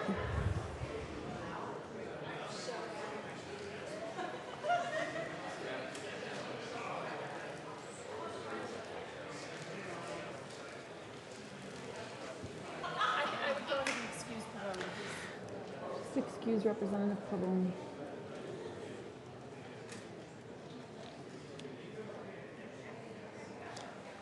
Please close the machine. With 58 ayes, 4 noes, 3 excused, the report of the Committee of the Whole is adopted. Madam Majority Leader. Thank you, Madam Chair. Madam Speaker Pro Tem, I move to suspend the rules for immediate consideration of Senate Joint Resolution 38. Seeing no objection, we will suspend the rules to hear Resolution 38. Mr. Randall, please read the title of Senate Joint Resolution 38. Senate Joint Resolution 38 by Senator Tate, House Representatives Carver and Janal concerning the designation of May 2017 as Motorcycle Safety Awareness Month. Representative Carver. Madam Speaker Pro Tem, we would ask that the resolution be read at length. Give me 1 second, please. Members, we're hearing a resolution. If we could have your attention. Whereas, the month of May marks the traditional start of the motorcycle riding season, and whereas motorcycles occupy a significant place in Colorado and American history, having made contributions to numerous military campaigns, law enforcement operations, and the culture of the American West, and whereas over 8 million motorcycles are registered in the United States, with over 190,000 registered in Colorado, and are used on public roads and highways, providing reliable day-to-day transportation and recreational opportunities. And whereas because of their lightweight, fuel efficiency, and low impact on our highways, motorcycle use should be encouraged as a viable transportation alternative. And whereas motorcycles take up less space on our highways and parking areas, thus reducing traffic congestion. And whereas motorcyclists are provided legal access to federally funded high-occupancy vehicle lanes for increasing traffic flow while giving motorcyclists a safer environment for travel. And whereas riders and passengers of motorcycles face countless hazards and unforeseen circumstances on the road. And whereas 125 motorcyclists were killed on Colorado roadways last year. And whereas state and national Share the Road campaigns have been created to remind drivers of other vehicles and all motorists to be extra alert in order to increase motorcyclist safety. And whereas studies show that many motorcyclists involved in accidents were without formal rider training. And whereas many causes of motorcycle crashes may be attributed to lack of experience or failure to appreciate the unique operating characteristics and limitations of motorcycles, as well as the failure of other motorists to share the road with motorcyclists. And whereas the motorcycling community has made an ongoing commitment to increasing awareness of appropriate safety measures and increased participation in rider training programs, and whereas many rider training programs are offered throughout Colorado, both for beginner and experienced riders, to prepare them to operate a motorcycle in the safest possible manner. And whereas rider education, training, and motorcycle awareness are important steps in motorcycle accident prevention, now therefore be it resolved by the Senate of the 71st General Assembly of the State of Colorado, the House of Representatives concurring herein, that we, the members of the Colorado General Assembly, recognize and designate May 2017 as Motorcycle Safety Awareness Month to promote safety for all motorcycle riders through education and training, and to encourage all motorists to share the road in Colorado. Representative Janal. Thank you, Madam Speaker Pro Tem. Spring is here, and the weather's warming up, and as an avid motorcyclist myself, we're all returning to the road after a long winter. Not that long, but anyways, there is an increased number of motorcyclists on the road, and that tends to increase, as I've seen, every year. And it's a good time to remind all motorists, whether you're on 2 wheels or whether you're on 4 wheels, to keep a lookout for motorcyclists. And most motorcyclists are fully aware of the risks that they undertake when they're riding. But if you look at the statistics, there's still a lot to realize how stressful and how serious an issue motorcycle safety really is. And May is Motorcycle Safety Month. And just some statistics of the crashes that were studied, 90% of individuals involved were not formally trained that were riding a motorcycle. And nearly 25% of motorcycle crashes in the United States involved someone who was improperly licensed. I urge you all, and I know there's some motorcyclists within this body, but if you're thinking about it, and if someone that you know or love is thinking about buying a motorcycle and riding a motorcycle, that there is the Colorado Most rider training that's fun, that's affordable, and that's convenient, and I urge anyone who is going to start riding a motorcycle that they take a motorcycle safety course. It's extremely important. There are many certified programs throughout this state, and I also recommend, if you have been a motorcycle rider for a while, that you take refresher courses or advanced courses, because they're vitally important as well.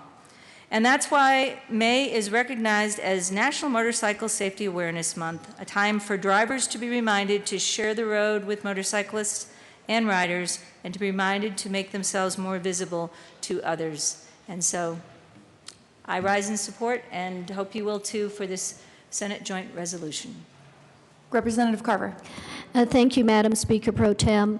When I was approached by some of the motorcyclists from my county on whether I would be a sponsor on this resolution, I was glad to do so. My experience with the motorcycle groups in El Paso County and my contact with them, and as part of some of the legislation we have that deals with motorcycle safety and other issues, they are really devoted to safety, to doing it right, but also their activities in their local communities. They are very much a civic group in the way they participate and support so many great activities in our local communities. So I commend the work they do, their dedication, and would ask for your support of this resolution. Representative Carver. Thank you, Madam Speaker Pro Tem, and I would move SJR 17-038. Is there further discussion on SJR 38? Representative Rosenthal. Thank you, Madam Speaker Pro Tem, and I rise in support of this Senate Joint Resolution 38. So as we go about our beautiful state, Lots of folks are on bicycles, or they're hiking and walking, or they're driving, and sometimes they are on motorcycles. And so I'm really happy to see this resolution to always remind all of us in this chamber and remind all Coloradans how important it is to share the road with our two-wheeled friends, and sometimes I guess three-wheeled friends too, and maybe even four-wheeled. I think sometimes, but those are mostly off-road.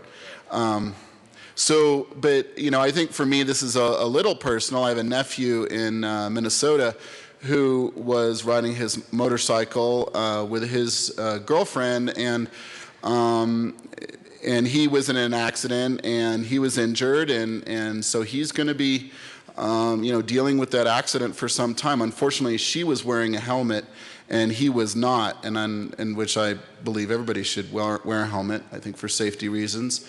But nevertheless, it's one of those things that we always need to remind ourselves of, that we do share the road, and that we do need to make sure we focus on safety and promoting multiple ways of getting around our state. So thank you to the bill sponsors, and I support this resolution. Representative Wilson. Thank you, Madam Speaker Pro Tem, and thanks to the sponsors of the resolution for bringing this. I'm curious, those of you that have a motorcycle endorsement on your license, stand up. There you go. There you go. We've got a few of them. I was just curious about that. I'm standing as well. I'm one of those in the chamber that was riding back in the 60s when helmets weren't in vogue. There were more Harleys that looked like this than looked like Duoglides.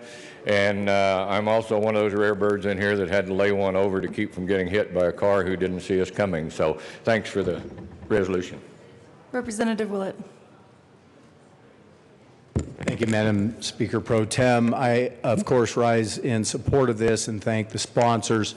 I've been riding since I was about 12 on dirt bikes and 15 and a half on motorcycles. I got a motorcycle endorsement the same time I got my driver's license. Everything two wheels I love. I'm not here to talk about that as much as I am safety issues, folks. You know, in Judiciary Committee this year, we heard the distracted driving bill, and we had numerous great groups of motorcyclists come and talk to us. So this texting or emailing problem, if you think about it, if you hit a car and, you know, bend the fender, it's not that big of a deal because you're sending a text. You hit a motorcyclist, it's spinal cord injury, it's brain injury, it's death, it's broken bones. So they are so vulnerable. We really have to look out for bicyclists, pedestrians. We even heard a lady in a wheelchair who was hit in a powerized chair by distracted driving. The other thing, in many years of litigating these cases, in your cars, what holds the windshield on either side of the door is typically called the A pillar. There's A, B, and C pillars. And what you learn, if you hold up a Sharpie or a magic marker at arm's length, the width of that marker will block your view totally of a motorcycle. So that A pillar, your mirror, or if you're hanging something from your mirror, just remember that. Just remember the magic marker idea, especially on a motorcycle that's not broadside but coming at you. So you may look but not see. God forbid you don't look, but you may look and not see. And then finally, don't mean to preach, but these are valuable lessons.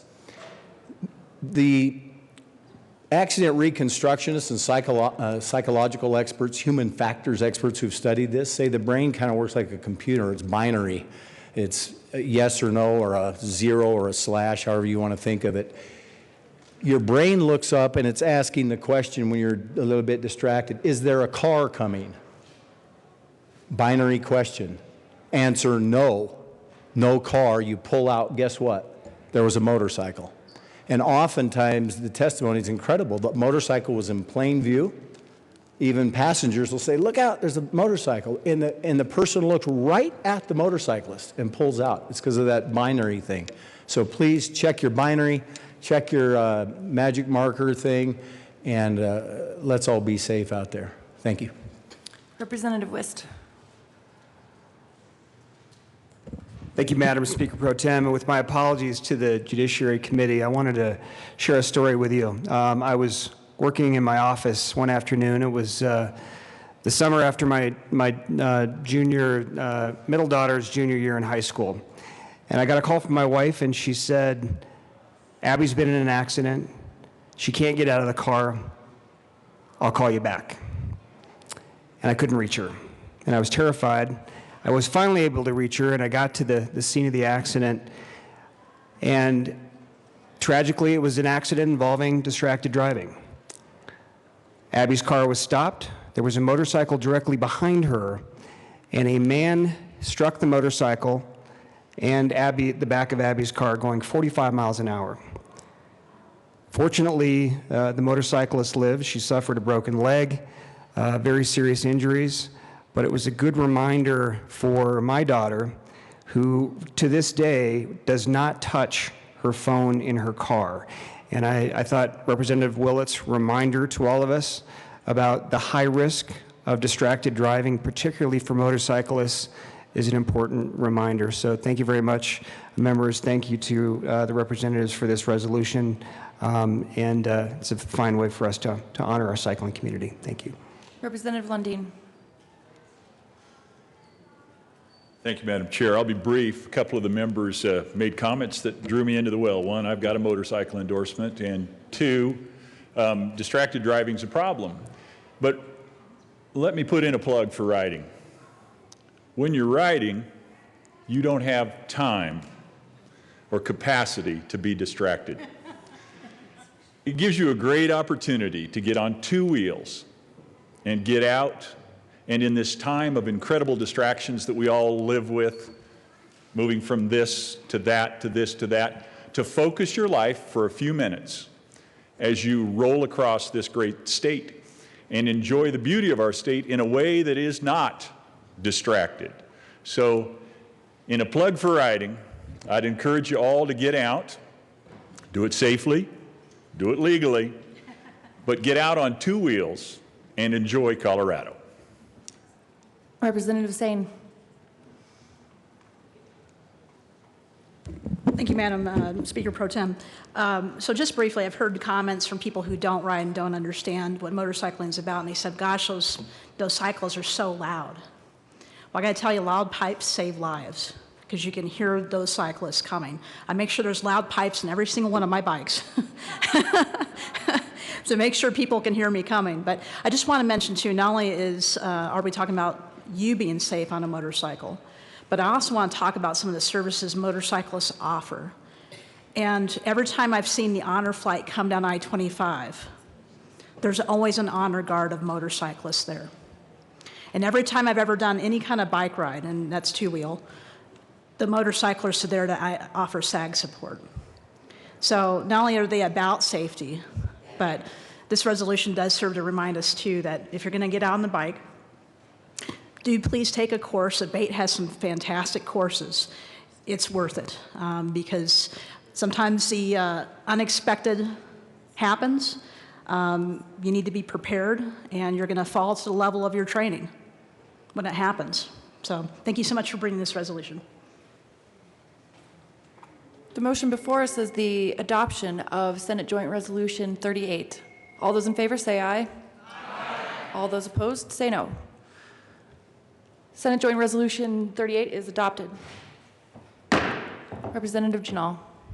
Thank you, Madam Speaker Pro Tem, and I ask that the current roll call be included on the resolution. Seeing no objection, today's roll call will be added as co-sponsors for the resolution. Representative Carver. Thank you, Madam Speaker Pro Tem.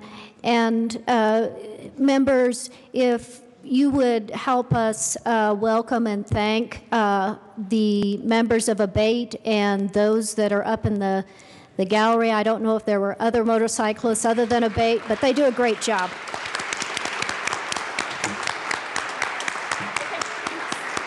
Thank you. Thank you for being here and your advocacy for motorcycle safety. Madam Majority Leader. Thank you, Madam Speaker Pro Tem. Before I have a stand in recess, I first want to say hello to the 4th grade Flatirons class from Boulder, Colorado. Woo! That's the school where my son goes. He'll be coming here next year when he's in 4th grade. And with that, I move that the balance of the calendar be laid over till tomorrow, Thursday, April 27th. Welcome, kids.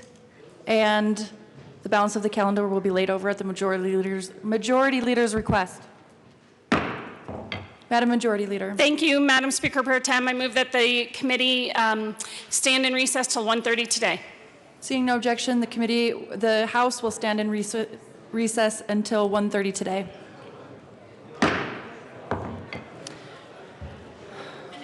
Announcements and introductions. Thank you, Madam Speaker Pro Tem. Judiciary Committee, we've added a bill to tomorrow's calendar, House Bill 1266, Hooten and Melton sealing misdemeanor marijuana convictions for the House Judiciary Committee. Thank you. Representative Lebsack. Members, we're going to change the order of the bills we're going to hear today in local government at 1:30. There's a relatively easy bill, Senate Bill 252, that we're going to put first, and the second bill we hear will be 1309. The third bill will be 1354, and then we'll go down the calendar as it's on your calendar.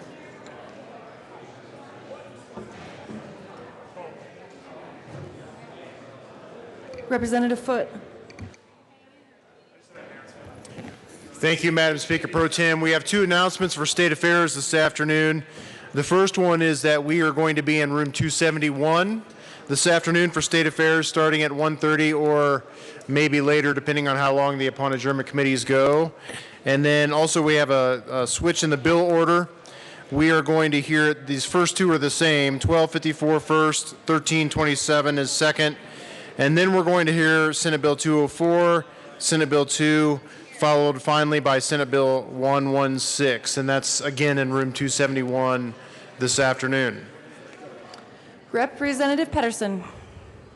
Thank you, Madam Speaker Pro Tem. Members on the Education Committee, we will be meeting 5 minutes upon adjournment.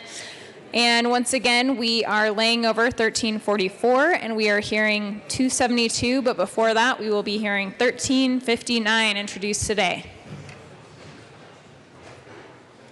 Representatives Hansen and Wist.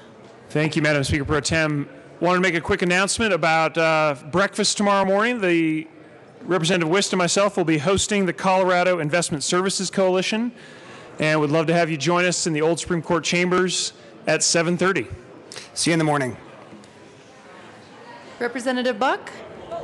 No. Representative Rosenthal. Sure.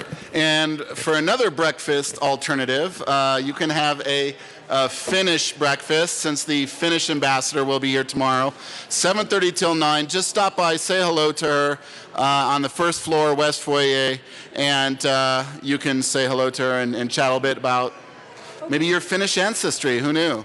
All right, thank you. Tomorrow morning. Thank you. Seeing no further announcements and introductions, Madam Majority Leader. Thank you, Madam Speaker Pro Tem. And speaking of Madam Speaker Pro Tem, there will be a baby shower for her on Friday at 1 o'clock. You might have noticed she's pregnant. I'm sorry if I broke the news there for anyone that might be surprised. But please, we're going to have cake and some drinks and juice. So come to the balcony 1 o'clock Friday. And there was a flyer on your desks about that, so we hope you can make it. Thank you so much, Madam Majority Leader. And actually, Representative Landgraf outed me earlier in the session, so I think everyone was aware, but I really appreciate it. Thank you. Okay, seeing no further announcements and introductions, Madam Majority Leader. Thank you, Madam Speaker Pro Tem. I move that did I already do this? We already went into recess. We already did that. Never mind then. Okay, members, everyone's free to go. Thank you so much.